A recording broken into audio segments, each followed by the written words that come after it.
And we back. I told you I was going to hit you with the songs playlist after the 15th, so here we are. We've had a lot of music that came out this week. Couple things I want to address musically. I got some oldies in here too, some other albums that I wanted to address that people think I haven't gotten to, but I have. I've listened to so much music on my own time this year. It's crazy that people think the only music that I've been listening to is the music that I post on this channel. I just don't post a video every time I listen to an album. Like, it's not gonna happen. But we are back. And we got some good music to listen to this time. We got a good selection to choose from here. So the first one is from the Eminem Revival album, and I know this album has received such heavy criticism, but like I said, I think it was in a playlist video last week or 2 weeks ago. I mentioned how more often than not, what I wanted to use this playlist kind of update thing for was giving shine to albums that majority or even myself viewed as mediocre, to give them a reason or incentive to come back to the project, because 9 times out of 10 you see a negative review of something, they end up, trashing most of the album, which is okay if you don't like the album, but more often than not, the good parts of that album get drowned out by the negative critique of it. So this is kind of being used to give people an incentive to go back to the project, or at least go back to one or two of the songs and listen to it, because every song on the Eminem project was not bad, but the things that overshadowed the good were just way too noticeable. Framed. Yeah, that's my favorite track off this album. Of course, I like him talking about his daughters and talking about the what-if scenarios that would have happened in the end of the album, but this is the one that I like the most. Not just because it reminds me of the old Eminem, but because he just seems to tackle what it means to be an artist on this song. It's not just so flatlined, it's not boring, it's not basic, it's just there, all right? It's there and it's in your face and it's wanky and it's crazy and it's a nut job kind of song, but Eminem does it well. Thematically, it makes sense. It's one of the most infectious things I've ever heard in my entire life.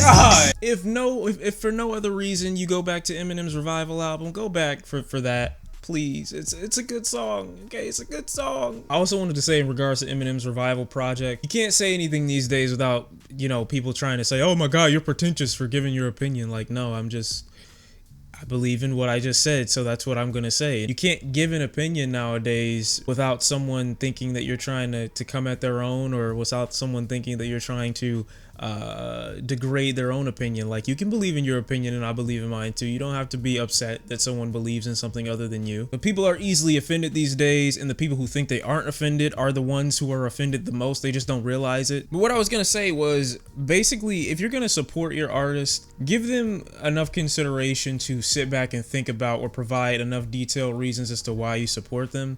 I've seen a lot of emotional responses to the criticism of Eminem's Revival album, and more often than not, what they end up saying is, you just don't like him, you shouldn't listen to him, if you're not a fan, don't listen, as if you're supposed to know that you're not gonna like an album before you listen to it. Just a lot of emotional, not well thought out defenses for Eminem. And people don't realize, when they defend an artist, you are representing his fan base or her fan base when you defend this person, this individual.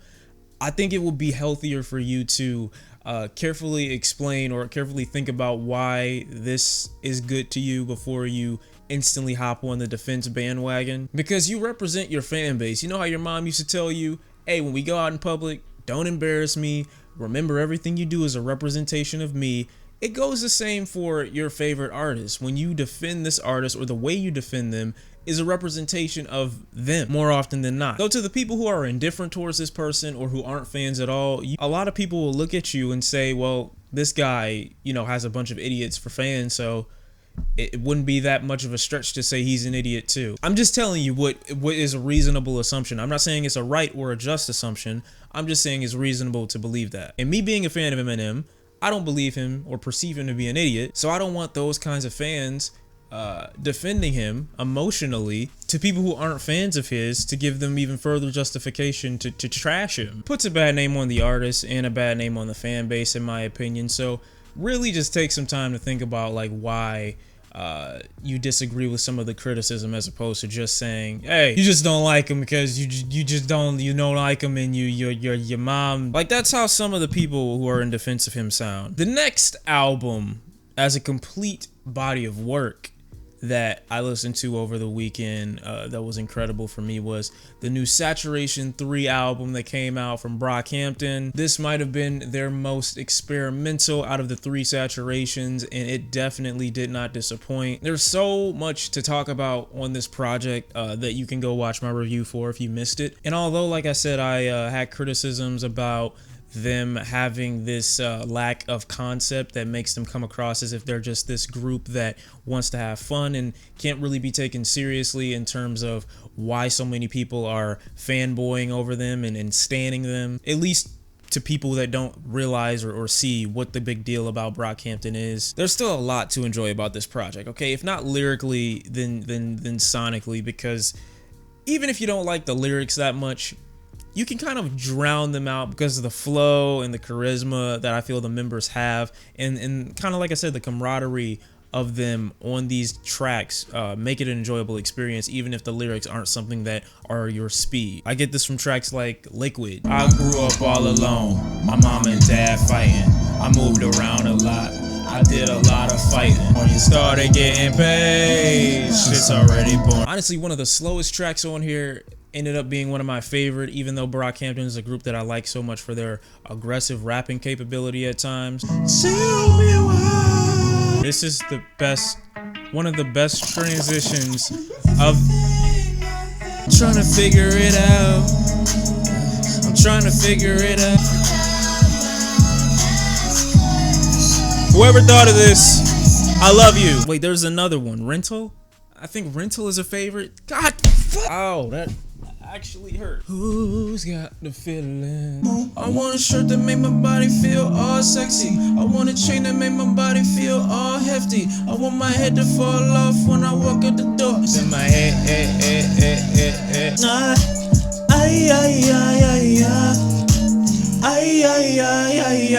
There's another one on here too that's like one of my favorites, but They just did an amazing job. Who is that? Who that be? Who that boy? Who him is? There's some incredible music going on here. Like, please give it a listen if you haven't already. Honestly, 3 might be my favorite of the Saturation series. I could definitely see that being my final verdict of it. While we're on the topic of really good music, let's also talk about the new N.E.R.D. Now, while I was just a tad indifferent towards this project because I don't feel like it doesn't really make a strong statement. I think that would have been my biggest issue with it. It didn't make a strong statement about the world or the current events of today. It stuck to the theme, but it didn't make a strong statement about it. Even though this thing is great, there are elements where there are parts of each song that drag out for a little bit longer than I would hope. Where the instrumental is just taking up majority of the track and you're just waiting for a feature to show up. The features make this album great to me. I mean, I like Pharrell, but dude isn't a good songwriter. Don't hate me. So I feel like those incorporations and those inclusions of other artists make these songs as good as they are. But still, being an amazing producer and knowing where to place these people takes extreme insight. So that's why I give credit to the group themselves. But for my review of N.E.R.D, I'm pretty sure you guys know which one of these is going to be showcased, which one of these is going to be my favorite. If you guessed Kites, you guessed correct, and you get a free cookie. Honestly, you don't get shit. Whenever I hear that vocal, it just reminds me of throw that ass in a circle. Kites on my radar, with the chaos. Favorite part of the song. Jumping over borders, ain't no ruling for restrictions, ain't no police to deport us, ain't no summons for our sons, ain't no dealings for our daughters.